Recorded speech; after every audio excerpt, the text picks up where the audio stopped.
Et bonjour tout le monde, c'est Émilie Benjamin. Bon allez, j'espère que tout le monde va bien. Moi je vais commencer avec une bonne et une mauvaise nouvelle. Donc je vous laisse pas choisir parce que au moment où je tourne la vidéo, je suis seule dans les rangées de vignes, donc personne ne va me répondre. On est bien d'accord. Alors je vais commencer par la mauvaise nouvelle. La mauvaise nouvelle, c'est que ça y est, on a du mildiou. Pour ceux qui ne savent pas, c'est une maladie qui attaque la vigne. La bonne nouvelle, c'est que je vais pouvoir enfin vous en montrer, puisque ça fait à peu près 4 ans qu'on ne savait quasiment plus ce que c'était sur le domaine. Donc, c'est toujours quand même intéressant de pouvoir vous montrer les différentes maladies, parce que d'en parler c'est une chose, mais de voir c'est autre chose. Donc, c'est chose faite. Alors, je vais dédramatiser tout ça. J'en ai trouvé essentiellement dans une seule parcelle. Donc, c'est la parcelle que s'il n'y en a pas là, il y en a nulle part. Voilà, parce qu'en fait, on a tout ça sur nos exploitations. Il y a des secteurs qui sont plus sensibles que d'autres, parce qu'ils sont plus à l'abri. Donc, parce qu'à savoir que cette maladie, elle aime l'humidité et la chaleur.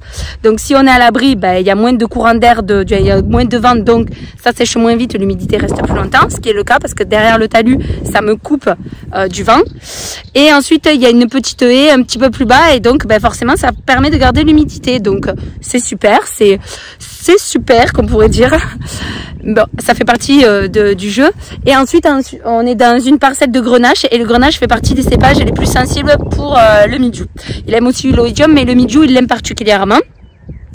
Parce que voilà, il y a des cépages qui sont moins sensibles. Par exemple, la syrah est beaucoup moins sensible que le grenache à cette maladie. Alors, je vais vous montrer à quoi ça ressemble. Alors, je suis en train de m'affoler parce que je n'aime absolument pas avoir ce genre de maladie. Parce qu'en plus, le problème de cette maladie, c'est pas juste on est malade, on va tousser. La vigne ne va pas tousser. C'est juste que là, on va avoir une perte de rendement si elle touche les grappes. Alors, j'en ai trouvé un tout petit peu sur grappes. J'ai trouvé 2 grappes dans la parcelle. Alors, sûrement qu'il y en a plus parce que je n'ai pas fait tout le rang. Mais j'en ai trouvé 2 grappes et je vais vous les montrer pour voir à quoi ça commence à se à quoi ça ressemble, merci, toute seule, à quoi ça ressemble sur grappe et à quoi ça ressemble aussi sur feuille. Comme ça, vous allez pouvoir bien voir comment ça se passe.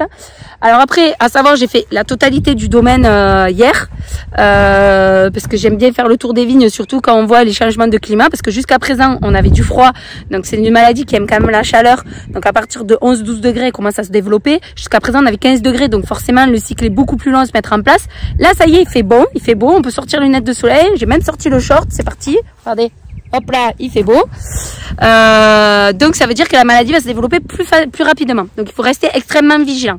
En plus, là, on est en sortie de la fleur ou en pleine fleur. Donc la vigne, elle est très très sensible. Il faut faire très attention à ce stade-là. Allez, je vous montre tout de suite. Je vous fais pas durer le suspense plus longtemps. Donc voilà, cette grappe là, ici là, je vais essayer de zoomer de façon comme il faut. Elle est touchée par le mildiou. Là, vous voyez toute cette partie-là grise. Eh ben c'est du mildiou. C'est en train d'attaquer comme il faut la grappa. Voilà.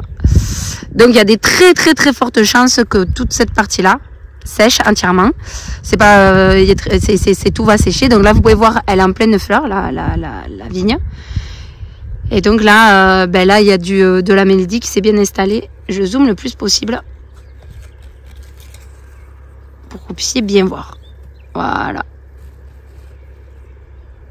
Alors donc ça va sécher et ça va pas faire de raisin du tout. Voilà. Et la deuxième que j'ai trouvée, c'est ici. Pareil, la même chose. Voilà. Belle attaque de mildiou. Alors ça pourrait être bien pire, on est d'accord. Et après sur feuille, là ici. Donc la tache est quand même assez petite. Hein. Là ici. Donc là de face supérieure, face inférieure. Vous voyez la partie blanche. Voilà. Et là aussi de nouveau là. On en voit un petit peu la tache et de l'autre côté. Alors, là, je suis assez contente parce que vous le verrez peut-être pas à la vidéo, mais en fait, le tour de la tache, il est noir. Et donc, ça veut dire que le produit est en train de faire son effet, les produits que j'ai utilisés. Bon, après, si vous regardez la végétation dans son ensemble, elle reste quand même bien verte pour l'instant. Quand il y a une grosse attaque de mildiou, en fait, vous avez toute la végétation qui est marron parce que la tache va sécher la feuille. Là, pour l'instant, on est quand même assez bien vert, donc ça va, quoi. Donc en fait, ça fait plusieurs semaines qu'on traite. C'est vrai qu'on ne vous l'a pas montré en vidéo parce que on est quand même bien occupé. Le mois de mai est bien chargé comme il faut, surtout que merci les jours fériés. Bon, c'est pas arrêté, ne croyez pas, hein. On n'a pas pris de jours fériés du tout, on sait même pas ce que c'est. Mais bon, voilà, c'est vrai que c'est toujours un petit peu délicat. Donc, on a une cadence, donc je sais que certains vont nous le demander, on a une cadence entre 7 et 8 jours puisqu'on est en bio. C'est les produits de contact qu'on utilise, donc soufre et cuivre. Et ensuite, j'ai aussi rajouté les 3 derniers traitements. J'ai mis le PhytoSave. Alors, PhytoSave, on vous en avait parlé il y a c'était surtout en 2020, parce qu'on avait essayé le produit et franchement, ça avait eu des super bons résultats. Donc, là, pareil, bon, allez, après, attention. Dans les autres parcelles, je n'ai quasiment pas trouvé de taches. J'en ai trouvé une de temps en temps, mais c'est vraiment très léger par rapport à la pression qu'on a à l'heure actuelle. Parce que toutes les conditions météo sont propices à la maladie. Donc il faut rester hyper vigilant. Pour l'instant, je n'ai pas trouvé de taches d'oïdium. Par contre, ce que j'ai trouvé, donc cette année, c'est une nouveauté qu'on rentre aussi. Historiquement, on avait l'habitude d'utiliser la confusion sexuelle pour lutter contre les vers de grappe, parce qu'il y a aussi des ravageurs donc c'est des insectes. Donc là, pour le coup, c'est un papillon qui attaque. Alors le papillon, lui, ne fait rien. C'est la larve qui va attaquer les grappes de vigne, qui va manger, qui va grapper comme ça. Donc je voulais filmer, ça c'est dans une autre parcelle, parce que voilà, j'ai un secteur à Midjou, j'ai un secteur aussi à vers de grappe. Donc c'est une parcelle qui est, hop là, je me tourne, qui est de l'autre côté de la départementale. Vous savez qu'on a 2 parcelles qui sont de l'autre côté. Et pour le coup, c'est des secteurs qui sont très sensibles, où il y a une plus grosse population de vers. C'est historique, ça a toujours été ça, même à l'époque de mon père, etc. Donc je voulais filmer, vous allez la voir en image, le ver, à quoi il ressemble. Donc là on est au stade L1, L2, parce que la larve va jusqu'à L5. Elle va passer par 5 stades de la larve, et là on est au stade 1 ou 2 max, pas plus. Elle est vraiment très petite. Donc le produit qu'on utilise cette année, c'est de la confusion qu'on va pulvériser. Donc pour l'instant on était en train de contrôler pour voir si on était tout bon. À part en bas, mais ça c'est chaque année qu'on a une pression qui est un peu plus importante. Tout le reste, on n'a pas trouvé de glomérules. Donc on va pouvoir attendre la 2e génération pour utiliser, donc ça s'appelle l'expolio. C'est un produit qu'on pulvérise, c'est de la confusion sexuelle qu'on utilise. On l'avait essayé l'année dernière sur 1 ou 2 parcelles, on avait eu des très bons résultats, et ça m'a enlevé la pose des diffuseurs, quoi. Ça me permet de gagner un petit peu de temps, sachant que cette année, vous le savez, on a fait les travaux dans le domaine, et j'ai été quand même beaucoup prise. J'ai passé beaucoup moins de temps dans les vignes que ce que j'ai l'habitude de faire. Donc gain de temps pour avec ce produit. Donc on croise les doigts pour que tout se passe bien, et si ça venait être à s'intensifier, on a toujours au pire les insecticides classiques. Donc voilà, donc je voulais vous montrer un petit peu à quoi ça ressemblait du Midjou, vu que ça faisait quelques années que je pouvais pas vous le montrer, au moins depuis 2020, puisque les dernières années à forte pression de Midjou, c'était 2020 pour nous. Jusqu'à présent, c'était plutôt un problème de sécheresse qu'on avait. Donc voilà, pour l'instant la vigne se porte bien. Effectivement, il faut de la chaleur, parce que on sent qu'elle pousse, mais elle n'est pas en pleine pousse comme elle a l'habitude de l'être, dû au manque un peu de chaleur. Mais elle reste quand même très belle par rapport aux années où il pleuvait pas du tout. Donc on peut pas tout avoir. Je sais que vous allez dire oui, vous les viticulteurs vous aimez bien râler. Non, c'est juste qu'effectivement on s'adapte au climat.